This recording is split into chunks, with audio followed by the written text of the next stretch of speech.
Well, So, should I start with just like a little introduction? well, yeah, I was actually, going to do that. Just 1 second. Okay. So, so I just wanted to say good evening, ladies. The Peloton Moms Book Club is excited to welcome Emily Giffin for a chat with our group about your newest release, Meant to Be, which is right here. I love the cover, by the way. And then before we begin, I always want to give a big shout out to the other Jennifer Clonch, for all she does for the group to help. And then thanks to all the moms who have already read the novel and submitted questions in advance and have recommended it to their friends and in the group. Or perhaps you're turning in after the fact on our YouTube channel because you weren't able to join us live. So we appreciate you doing so. And of course, last but not least, a big thank you to Emily for joining us tonight. If you don't know much about Emily, or this was your first novel by Emily, you have been dubbed the modern day Jane Austen. You're a dependably down-to-earth storyteller, according to the New York Times. And you have penned 9 more New York Times bestsellers, including Something Blue, Love the One You're With, one of my personal favorites, The Lies That Bind was in 2020. Your books have been translated into 31 languages with over 12 million copies sold. And you have 5 that have been optioned for big screen and are in various stages of development. And of course, you've already had one make it to the big screen, which is a huge kudos. So we'll have lots to discuss. So let's get started. So Emily, if you could just tell us a little bit about your path, because you started out as an attorney turned writer, and you're not the only author that we have chatted with that has kind of taken that path. So it's always interesting to hear how you made that transition. Yes, I would say this. How many times have you met doctors who, like novelists who used to be doctors? It's like never happens, right? Like there's like one, Kimmery Martin, who's great. But it's lawyers, because I think we go to law school because we don't know what else to do, or we're afraid to do what we really want to do. And we have this like liberal arts backgrounds. We just go to law school. That's what I did. I wanted to be a writer since the time I was 5 years old. And around sophomore, junior year in college, I panicked and I said, well, maybe I should, take the LSAT. So I think that's why there's so many former lawyers who were turned writers, because we were good at writing, we're good at liberal arts. If we were good at math and science, we would be engineers or doctors. Anyway, that was my path for sure. And I don't regret law school. I loved law school, and I don't think I would have lived in New York City if I hadn't gone to law school and gotten my law firm job. And I don't think then I would have written Something Borrowed in quite the same way that I wrote it. And I don't know that it would have been commercially viable. So I don't know that it would have been published. So there's so many like what ifs that go into this when you think about your life and the path you took. And I feel very lucky that things worked out for me and I can write full time. Now, I've written 11 novels and I love what I do, and I do not miss being a lawyer at all. So that's kind of the long-winded answer about that. But I finally left the law. I think it was after I've been practicing for 5 years, I paid off my loans and I said, I'm going to go write a book. Well, actually, I wrote a book while I was practicing law that was rejected by everyone, all the publishers that it was submitted to. And it took me 5 years to write it while I was practicing. So I said, okay, I'm going to quit my job. I'm going to write another book in 1 year. If it doesn't work out, I'm going to go back to back to a law firm. My law firm told me that they would have me back, but I figured I'd be able to get a job somehow. So I took 1 year and I wrote Something Borrowed, and it worked out. So I feel very lucky that happened that way. But yeah, that's kind of the backstory. That was the question you asked, right? It was, yeah, no. A big leap of faith for you to do that, though. It had to have been. And were you still in New York City when you wrote that first novel?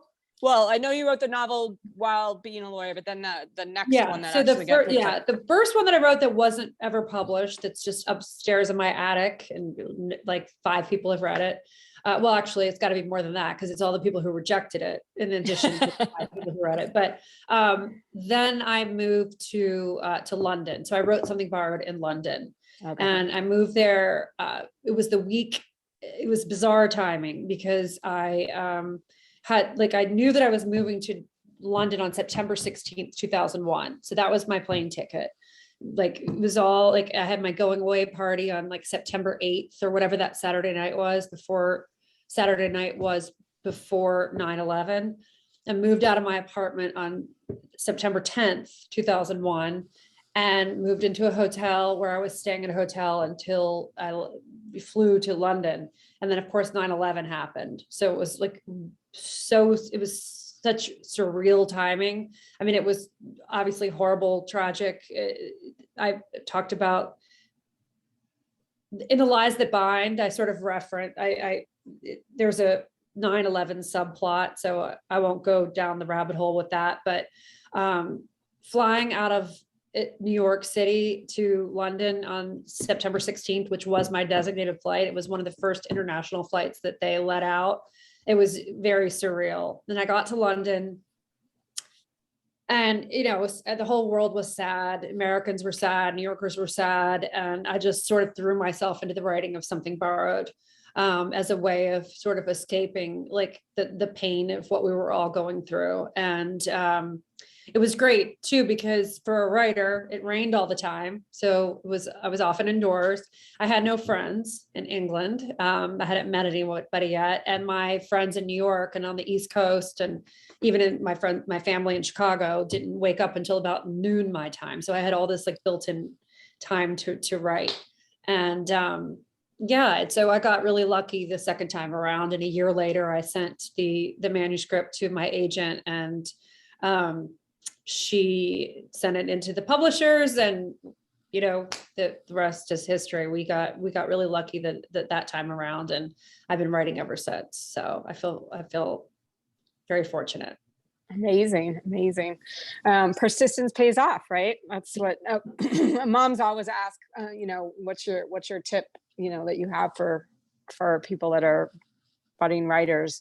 It sounds like for you, it might be persistence. Yeah, definitely persistence. And also the awareness. It's important to remember that there's so much of it, there's so much luck involved. You have to have the persistence to create the opportunities for luck.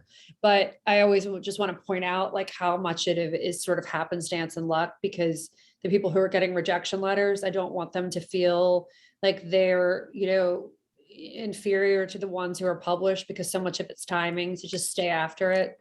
I was very lucky that I wrote Something Borrowed when I wrote it. It was in the aftermath of The Devil Wears Prada and Bridget Jones' Diary, and sort of this like explosion of this chick lit genre.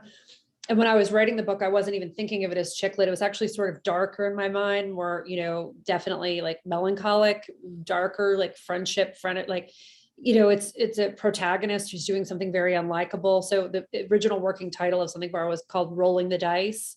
And I pictured kind of a darker cover. And my editor said, oh, we need actually something that's more light, like because of this genre that was popular at the time. So I often think to myself, like Malcolm Gladwell talks about this, about how much of, I think the analogy he used is if you were Steve Jobs or Bill Gates, but you were born 5 years earlier or 5 years later, you wouldn't be Steve Jobs or Bill Gates. Like you had to be born at the right time and then be doing what you were doing. So all of that is to say, if you're out there and you're writing, and I know there's a lot of writers who join these things who are trying to get published, stay after it. Just persistence will create your opportunities for luck, as it did for me. So little plug there for my fellow writers. Yeah, that's awesome.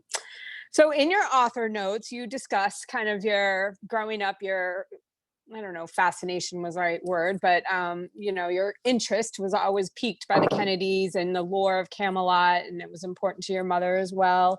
Mm-hmm. So talk a little bit about that, and then when you decided to kind of write Meant to Be, because it was pretty early on, right? Yeah. So yeah, growing up, my mother, you think about what shapes you in a lot of ways, like our interests and like who we are. And some of that is things we develop on our own. And some of that is very much like, if you live in Nebraska, but you're a Yankees fan, it's because your grandfather taught you to like love the Yankees, or, for me, a lot of my like a very interest in the royal family and interest in the Kennedys came from my mother, who was just very much like, just sort of feeding it to my sister and to me. And so, yeah, I grew up with an awareness of who this family was. Obviously, the history and the politics part, I knew about the assassination of the president from a young age, as most of us did. My mother told me about how her soap opera, she was watching her soap and it was interrupted by Walter Cronkite saying the president's motorcade was hit. And so I was fascinated by the family, but the glamour of it all, like how glamorous Jackie was, and those pictures of Camelot and of the kids, and but also just the tragedy that there were so many tragic elements to it. So it was sort of like riveting to me, and it captured my imagination from a very young age. So fast forward, to I'm graduating from law school, and I actually picked UVA. In many ways because some Kennedys had gone there. So I'm like, oh, it's like related to the Kennedys. I mean, I know I sound like super obsessed. It wasn't quite that bad, but the fascination was strong. So I graduated and then I moved to New York City. And this was around the time that John F. Kennedy Jr. was starting George Magazine. And it was a very sort of specific time in like New York history. It was like right before the emergence of, the Sex and the City series. And looking back, we didn't know it at the time, of course, but it was before 9/11. And it was sort of like the end of this like innocent period of, let me back up by saying, I think it's a dangerous thing to always like to look back in the past and sort of look at it through rose-colored glasses too much. So the 90s, there were some very like, nostalgic elements to that. And it seemed like a simpler time, but we also have to remember a lot of the really messed up things that were happening in the 90s, like how demonized Monica Lewinsky was for, her affair, whatever you want to call it, with Bill Clinton, when today it would have been like, she's the victim. Like it would have been like Me Too movement. Like she would have been viewed completely differently. And she was just demonized. And, it was really horrible, I think, the way the world treated her. So all of that's to say, the 90s weren't perfect. But for me, it was when I was in my 20s, I was practicing law, I was living in New York, and it was a very nostalgic time. And there was very nostalgic elements to that. And part of that was knowing that John Kennedy Jr. and his beautiful girlfriend, wife lived there. And I loved knowing that you could see them at any moment. Like you could see them you might run into them in the park. You might run into them at their favorite like restaurants in Tribeca. And we all knew what those places were. And people had sightings, and it was just an exciting time for me personally. And I think for all of New Yorkers, and John Kennedy, I think, had a lot to do with that. So, all that is to say, it fueled my fascination with this family. And fast forward again, it was July 1999, and John and Carolyn were married, and were going to John's cousin Rory's wedding. And I knew that was happening. It was somewhere in the back of my mind, but I was in the Hamptons, and I woke up in the Hampton chair with my friends, and the TV's on, and we're kind of all crammed in the basement, like 20 somethings do in the Hamptons. Like, it's not like the Hamptons share that the cast of Something Borrowed enjoyed, like beachfront, like gorgeous. No, this was like basement, musty, air mattresses, twin beds lined up. Anyway, sleeping bags. I wake up, TV's on. This footage is like someone's plane went down, and I was thinking it's a politician. And then, of course, I realized that it's John Kennedy Jr.'s plane, and he's with Carolyn and her sister. And it was just surreal and devastating. And I think those were the first seeds, as I write about in my author's note, of like, what if they hadn't gotten on that plane? And like, what if he had been able to land it safely? And what if, like, what would their lives have looked like? What would have become of them? And so that was sort of, in my writer's mind, the genesis of this manuscript, which I was writing at the time, because I was writing the book that was ultimately rejected, that led to me writing Something Borrowed. But I was always a writer. I was a writer. I've been a writer since I was, able to write. So in my writer's mind, those were the first seeds. And for the last several years, I would say 3 or 4 books, definitely 2 or 3 books, I've considered writing this book. And I just didn't feel like the right time in my life, or I didn't feel, I had another idea that I wanted to write. As a writer, you have several ideas that are swirling around. But after all we've been through sort of as a country and the pandemic, I was like, no, this is the time that I want to return to the 90s, and this time that feels, put on my rose-colored glasses and return to this couple in this time, in this moment. And from there, it just became very, fictionalized. So this was the inspiration for it. But then I created these characters of Joe Kingsley and Cate Cooper, and their Cate in particular, they bear very little resemblance to the actual, John and Carolyn. In particular, Cate Cooper, because she's from a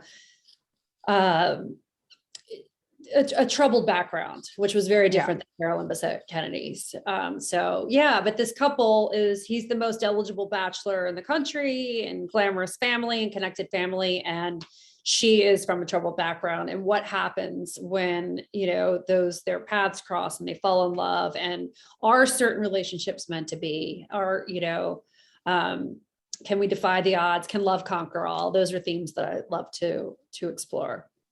Yeah. Man, I'm doing a lot of long-winded answers here. No, that's okay. No, that's great. No. It's great hearing that story. It's funny because I don't know if you know, I'm just outside of Boston. So obviously the Kennedys here in Massachusetts have an enormous impact. And I lived right in Boston when the plane went down, and my boyfriend at the time was on Martha's Vineyard and was out. They went out to the beach where they were, looking for them and stuff. So, I mean, I have such a vivid memory of it as well. So that's it was such a personal account. Wow. It was kind of crazy. So, when I think when, I think Debbie sent us this book, and I looked at the back, and, I didn't really know what it was about. And then I looked and I was like, oh my gosh, I can't wait to read this. So, but it was interesting. So, and that's my little personal story about it. But no, that's crazy. Yeah. Because I feel like I was sort of close to it in the Hamptons, but I wasn't like on the Cape, or, like that's crazy. Oh, I can't imagine. I remember going back to the city, and after we knew they were gone, and going down to Northmore, which was probably kind of like, Northmore was where they lived, the loft where they lived, and there were flowers, and just it was all marked, there were police officers there, and but people were paying, offering their condolences, and this tribute but it was just it was awful, it was tragic, it was surreal. But anyone who was around at the time, or in New York at the time, or alive at the time, knows it. I mean, it's interesting because I have readers of my books that were too young to remember this. Right. And I think if you don't remember this, and if you don't know anything about the Kennedys, the book just reads as a romantic novel. But if you do know these stories, you'll recognize the various, there's anecdotes that I put in, and people and places and color that you'll recognize. So it works either way. Yeah, for sure. So let's dive in a little bit. So the book alternates between Joe and Cate, and they've both suffered, really some great loss in their life, and they ultimately are, because of that loss, I think, are grappling with their personal identities. and you tell their stories by kind of alternating chapters with each of them and their voices. So how did you come up with that idea? Was that always your plan? And was it difficult? Did you write Joe's story first? Like, did you write the story separately and then weave them together? How did you do that? So I've written, this is my 11th novel, 12th, including the one that wasn't published. And I think probably 4 or 5 of them have been from alternating perspectives. And when you consider that Something Borrowed and Something Blue were separate novels, but they were sort of the same story from separate perspectives, it's something that I've done quite a lot in my, writing career. And I enjoy it. I like examining these people's lives from multiple viewpoints. I think it's so much about life and relationships, or is about empathy and, viewing things from different viewpoints. So it's something that I've enjoyed doing. And so when I sat down to write this book, I thought that I was just going to write it from the point of view of Cate Cooper as the female. I think I've written men before, but never as the sole character. I think All We Ever Wanted was the only time I wrote, and I've had lots of male characters, but the only time I've written from the perspective of a man was Tom and All We Ever Wanted. And I love Tom, and I loved telling that story. So I knew it was something that I could do and enjoyed doing, but I wasn't sure that I needed it for this story, because it was, in my mind, it was more about Cate. But then ultimately, I kept coming back to the fact that the tension and the conflict in the story arose around the fact that he was who he was. Like, if she had fallen in love with even a man who was very successful, good looking, wealthy, whatever, who wasn't, Joe Kingsley, it would have been a whole different journey.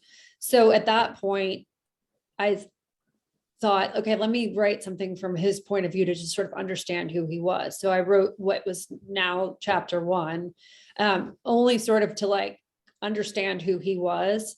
And then once I was in his head, I very much, knew he would be part of the story. I knew that of course he would be part of the story, but I knew I wanted his viewpoint represented at that point. And so I started to, alternate chapters, as I've done in other books. And it was so much fun. I really enjoyed,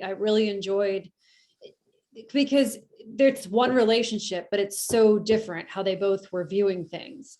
And so at times I would write, a lot of the plot was sort of duplicative. I would say what happened in one chapter, with Cate, and then I would tell it from Joe's perspective. So I only kept those repeat descriptions where I thought that their viewpoint was so different that I needed to sort of keep them. So I ultimately went back and trimmed a lot of the same scenes that felt like, okay, the reader isn't really getting enough new information, so we'll cut this. But yeah, to me, it was so much, it's so fun, because when I write, 8 hours a day for a year. And to be able to sort of change the viewpoint, I spend more time with my characters than I do with, my husband or my children. And so it's to be able to have be into 2 heads instead of 1 when you're writing in the first person, I think for me, it's a lot of fun. So that's mostly why I did it, but I would never do it just because I'm having fun. If it doesn't really add to your understanding and lens as the reader of what's happening. But they have to be in the same relationship, their backgrounds are their viewpoints are so radically different that it was fun to look at the same sort of things that happen from both of their viewpoints. And that's a perfect segue, because I was just going to talk about how Cate's upbringing was so polar opposite to Joe's, other than that they both lost their fathers. But Right. Talk a little bit about kind of the choices that Cate's mother makes. I would have to say, while you're empathetic to her, she wasn't very likable.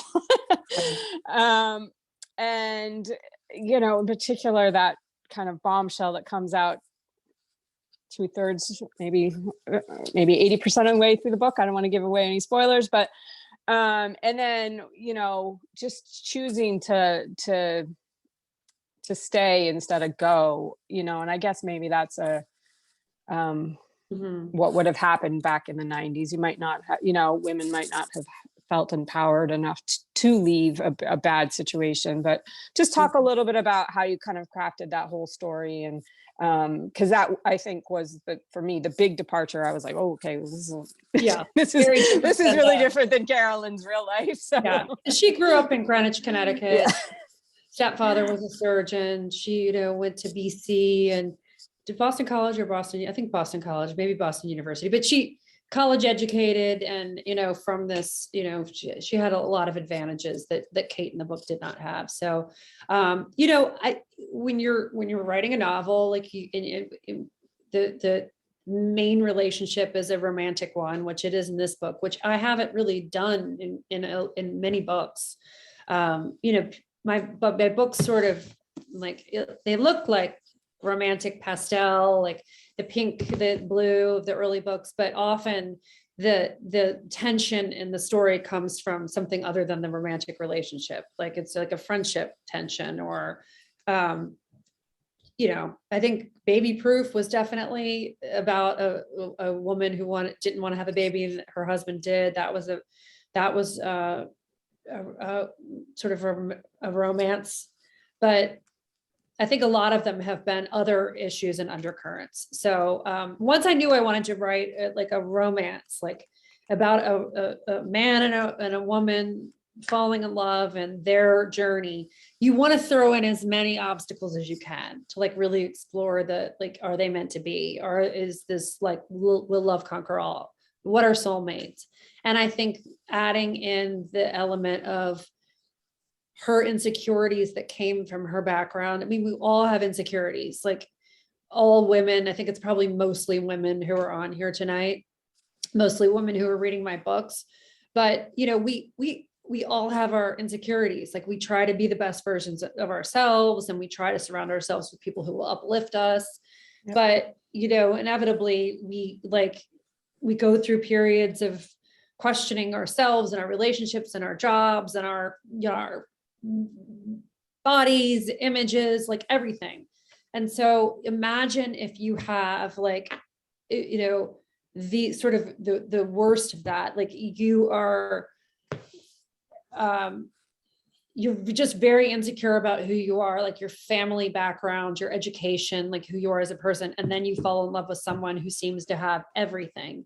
Like that would be so difficult. Like I kept thinking, what would it have been like for me? I mean, my parents were married. We had a fairly functional, pretty functional upbringing, somewhat traditional. I went to law school, I went to college and then law school. And I think what would have been like if I had met and John Kennedy Jr. had fallen in love with me, or Joe Kingsley, I would have been so insecure. Like there's no way that I would have been able to handle that. Like I don't think that I would. I don't think I would want to be part of that situation.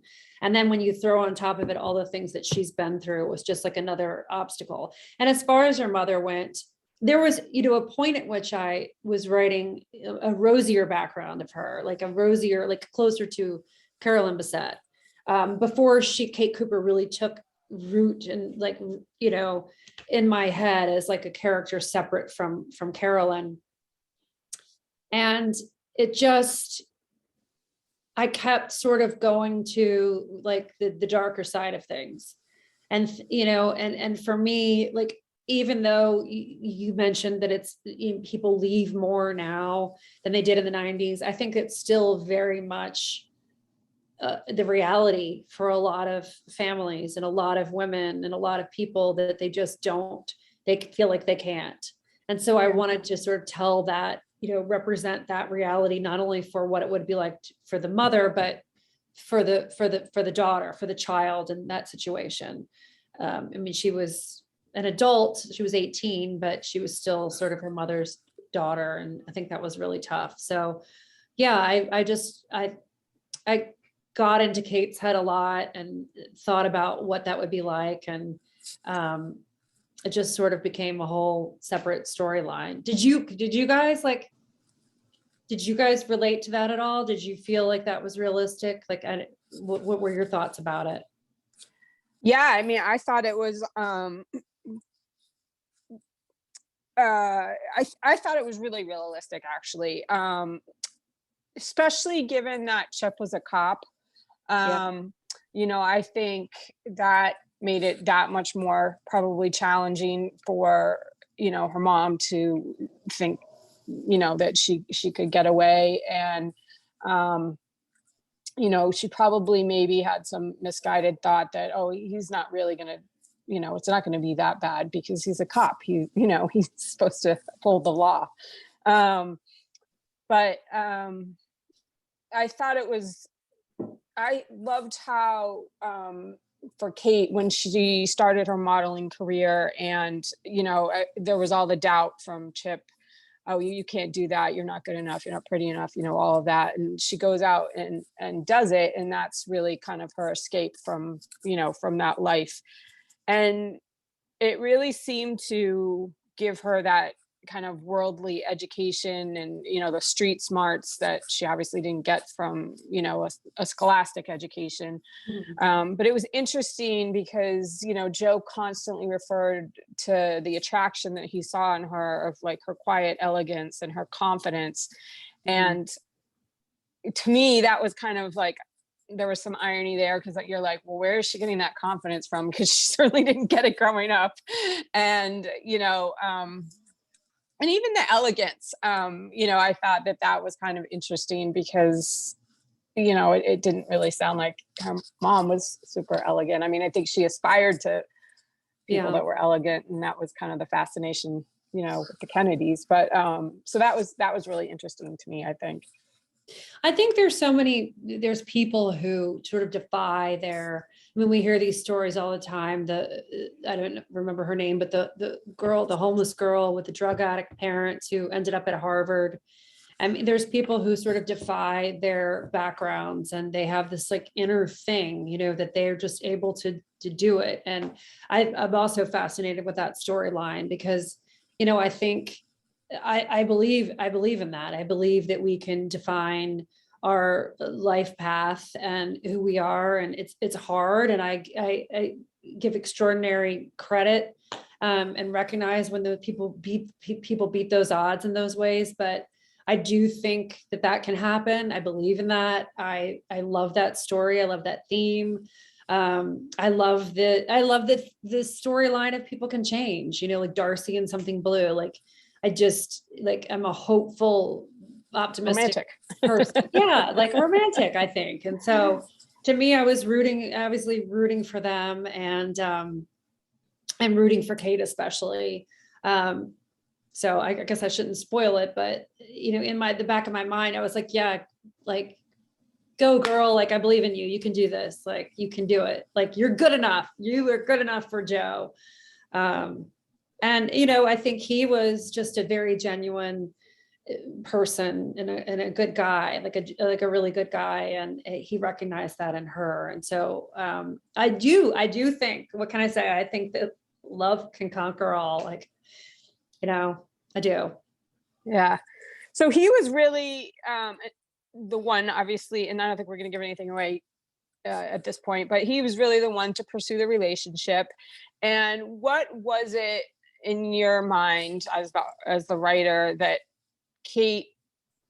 what did Cate have that captured his attention from the second he saw her, at the photo shoot on the beach?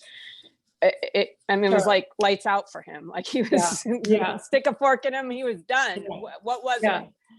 Well, I mean, obviously she's gorgeous, right? Like, she's gorgeous. That's the one thing she has in common with Carolyn, just a beauty, like a timeless, like elegant beauty. Like, she's got the face and the hair and the long legs and all of that.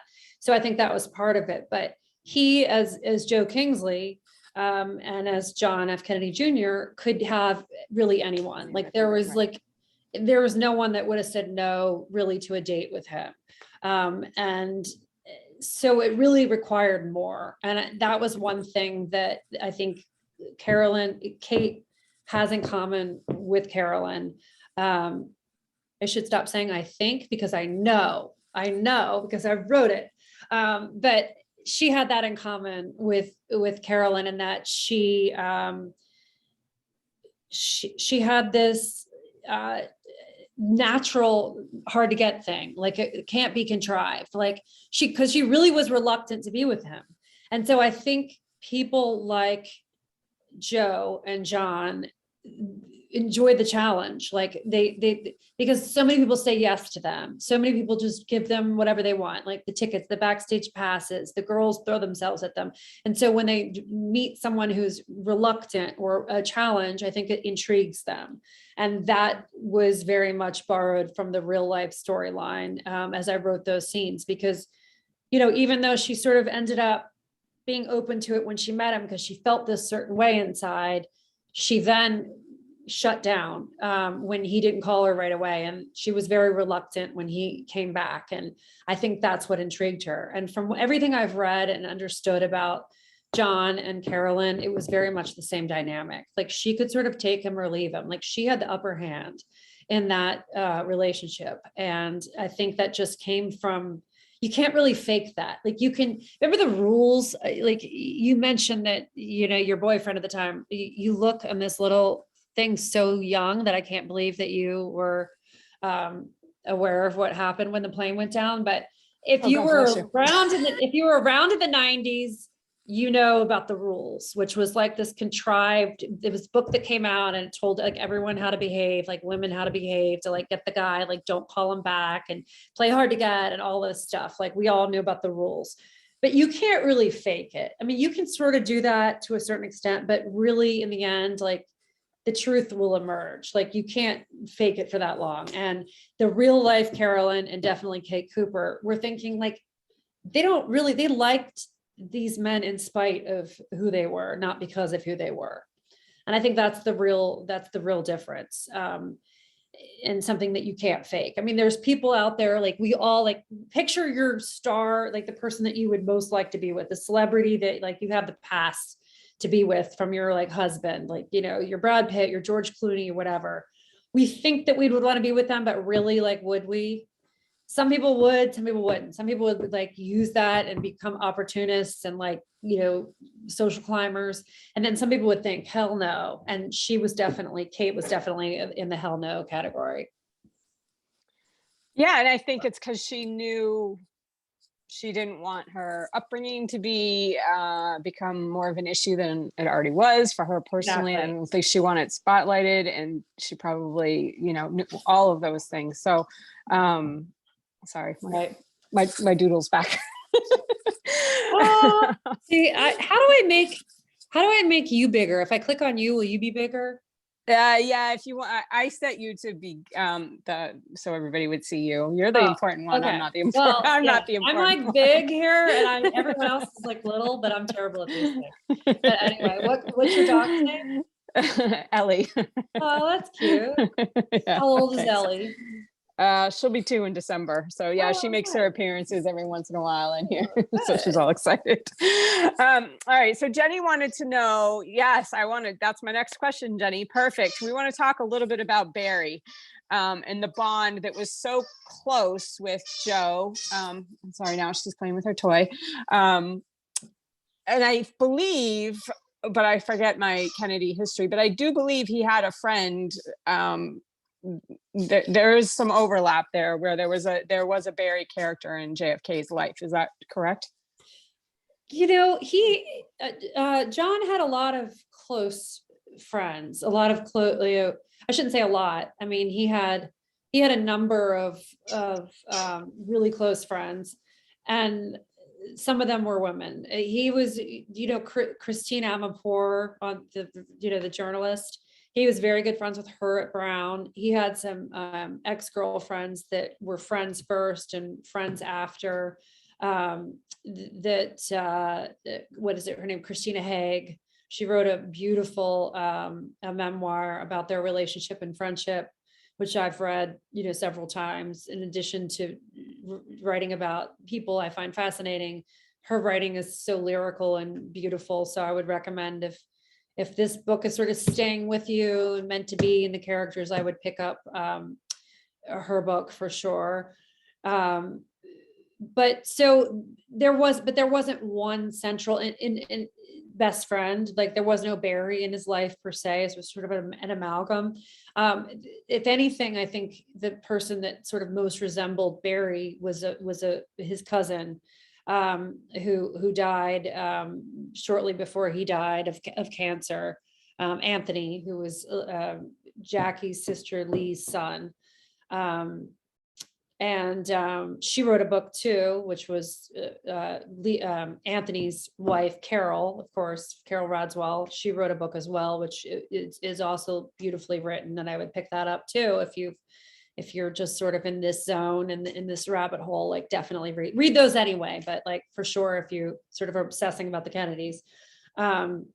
But so, yeah, I think if anything, it was sort of like a combination of some of those female friends and Anthony, but I wanted him to have, a person in his life and in a way it was Caroline too, right? Because he didn't have a sister in the book, which he had a sister at one point, but then I wanted his father to die in that space shuttle testing. And so, but I wanted him to be born at a certain time. And I'm like, it's just not going to work to have a sibling. So I just like cut her out of the story in the second draft. My editor, who's amazing, her name's Jennifer Hershey, and she was like, you don't really need her if you have Barry. So I sort of combined a lot of the traits of the sister from the early drafts into Barry.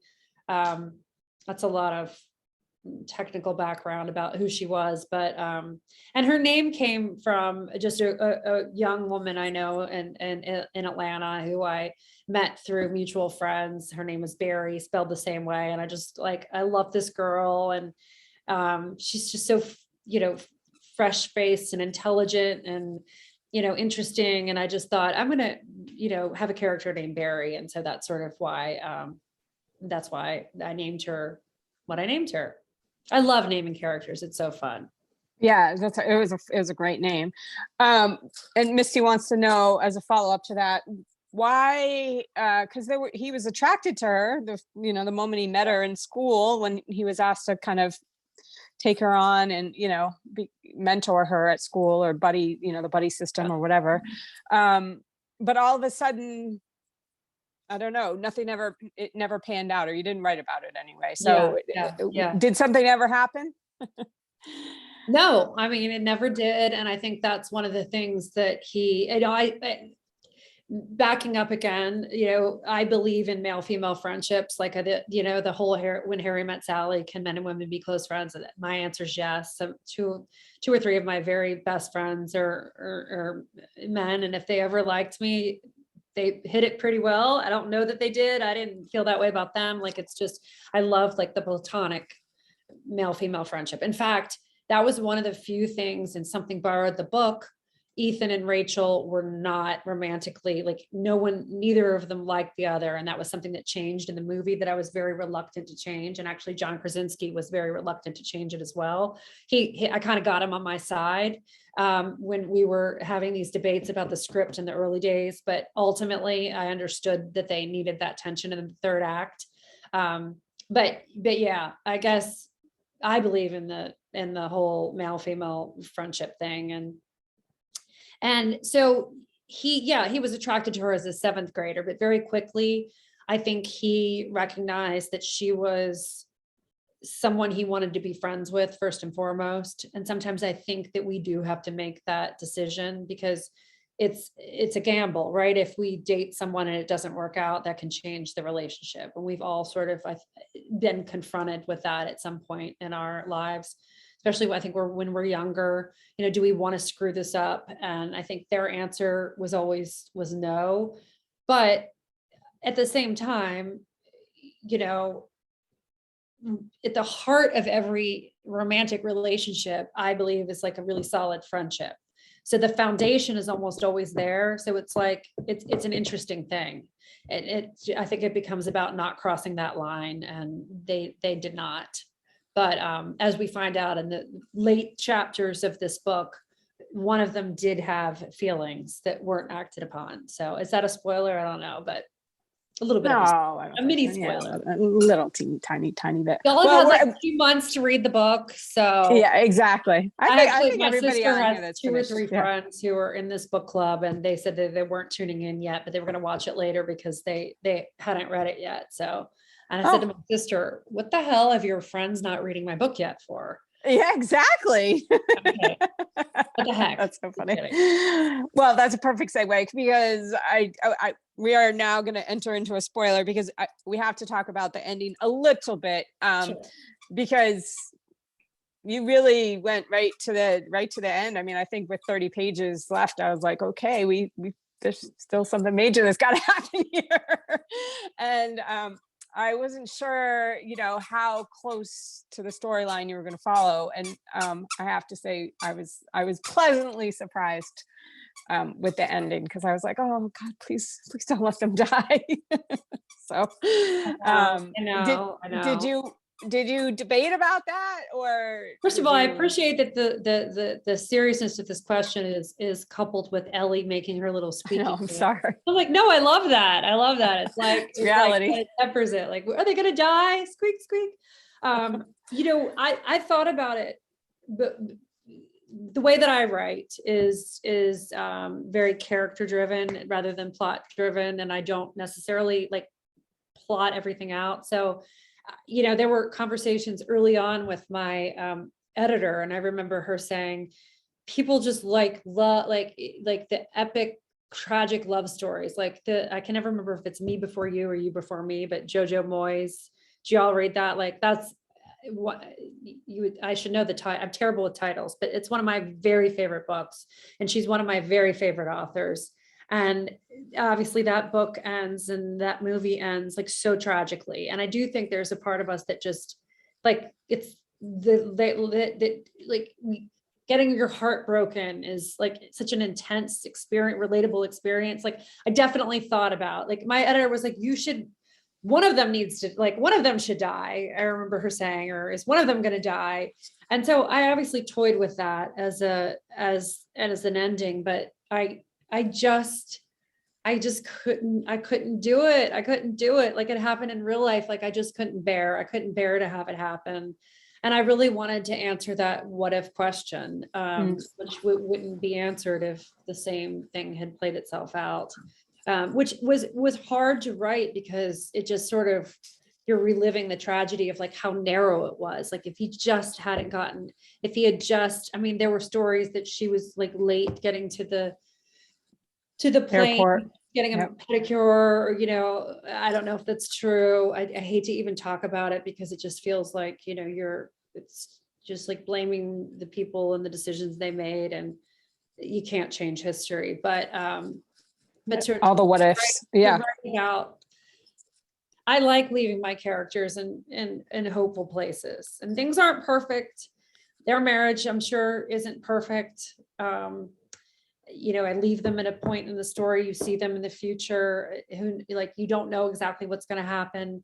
You never know what's going to happen in life, right? Like you just don't. Like even when things seem like a happily ever after, there's really no happily ever after. It's not a depressing thought, but there really isn't. I mean, the only stories that I can ever think of that are truly sort of happily ever after, or the couple who falls in love when they're young and they have like these happy families, and then they die in their sleep when they're like 105. Like how many people have that? Like no, like people are gonna die before each other of cancer. Like no one has a happy ending, really. I mean, we are all gonna die. This is uplifting, right? Makes you want to get on your Peloton. But I like to leave characters in hopeful places, and that's how I like to sort of see the world. Like we end things in hopeful places. It's not perfect, but we got this. We can do this. We can turn the corner. We can beat the odds. We can get on that bike and pedal harder, right, and be better versions of ourselves. So yeah, that's definitely what I did with Joe and Cate. Yeah. Well, as Debbie said, we needed that ending, and we did. It was I was so happy because that was not I thought it was going the other way, and I was like, oh, thank God, I didn't want to go relive it. So you're I've had absolutely right about that. So these girls write to me like, I'm on the beach and I can't finish your book because I know you're going to break my heart. And I don't want to ruin it for them because they haven't asked me what. So I'm just like, I understand, girl, I got you. It was like, I don't want to say it. And then they'll write back like, oh, I'm so relieved. But yeah. And I want to say hi to Debbie. I see she's on here and I want to thank her for arranging this. She's at my publisher. Yeah, she's the best. Hi. Oh, hey. I'm not camera ready here, so but I'm listening and enjoying, and I never get sick of hearing you talk about this book. So thank you. You've probably heard it way too much by now, but I appreciate you being on and organizing this. And I have to say, Debbie is one of those people that I have in my mind, is that she's at my publisher.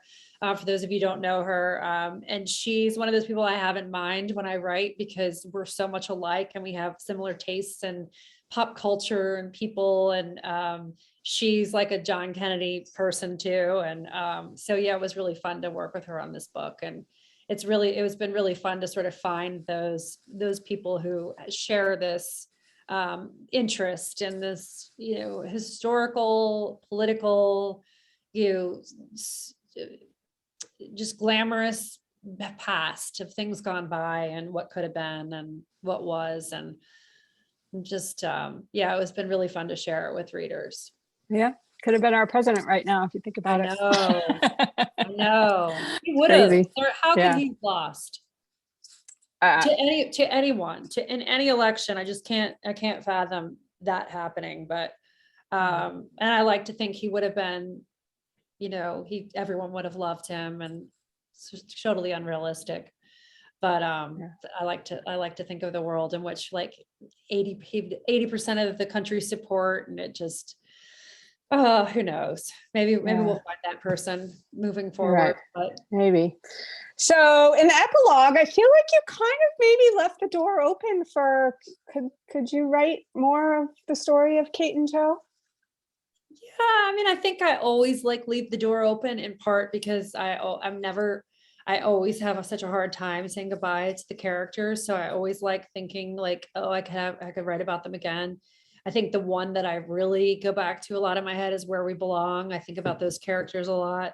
And I think that was very open-ended. But also, so there's that, but there's also, again, of the themes that I was talking about before about, things never really end, right? We just leave life in a hopeful place or a certain place. And so I felt like it was a realistic way to end it.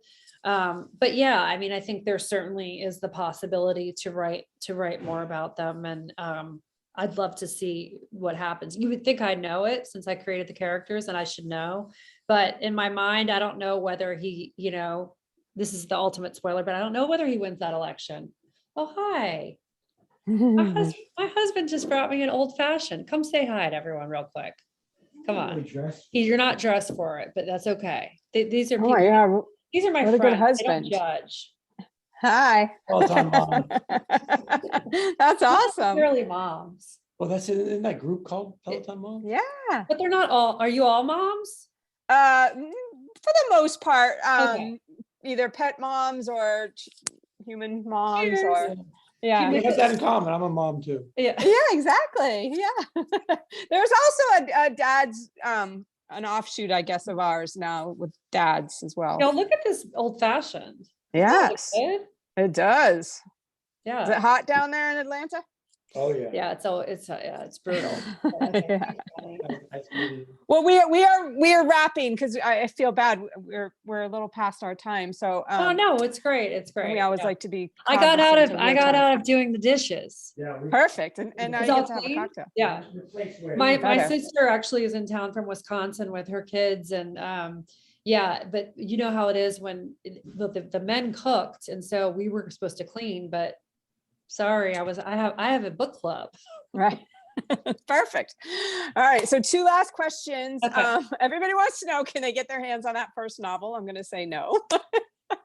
The first one? Well, Yeah. we should ask Debbie that. Debbie, don't you think you guys need to publish that first novel? Young adult, it's a young adult, but I have to read it. Debbie's like, send it over.